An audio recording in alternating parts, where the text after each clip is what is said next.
عندنا أزمة كبيرة جدا جدا في منتخب مصر، لازم حل ليها كبير جدا جدا، وده اللي جايبه مع بعض بالكور الثابتة اللي بتبقى حوالين ال 18 أو من الركنيات.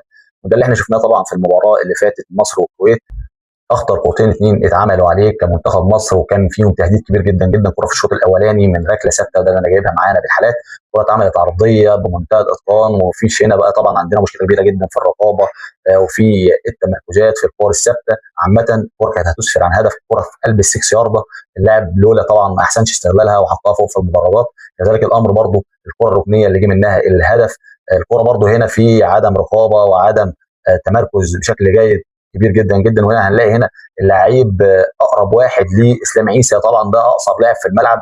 اللعيب طالع لوحده اطلاقا، حطها بمنتهى الاتقان في الجون. طبعا هنا المشكله كبيره جدا جدا مشتركه ما بين اسلام عيسى وما بين طبعا محمد بسام، عمل انقاذ كبير جدا جدا، وهنجي لها هنا في المرتدات. بسام المفروض كان هنا يطلع يغطي الكوره، لان هنا الكوره في السكس يارد، المفروض بسام كان يبقى هنا متواجد يطلع يشيل بالبوكس على طول، لان منطقه السكس يارد زي ما كلكم عارفين طبعا بتبقى ملك الحارس المرمى، هو اللي بيبقى عنده حريه تصرف وحريه الانقضاض هنا في السكس يارده. كذلك الامر في الكور اللي هي بتبقى المرتدات علينا، بتمثل خطوره كبيره جدا جدا.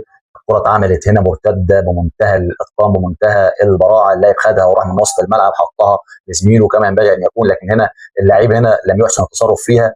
المفروض الكره دي ما تحطش كده بيمينه على طول بشماله، وكان في الجون جون على طول بشماله، لازم لمسه بشماله كانت هتبقى هدف، ولكن هو حب يحط فيها وش رجله، كان ضامنها بزياده قوي لان كان هو والشبكه.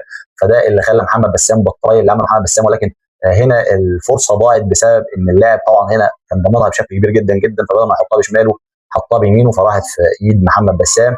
فدي مشاكل لازم ان شاء الله باذن الله نشتغل عليها قبل مباراه الامارات النهارده.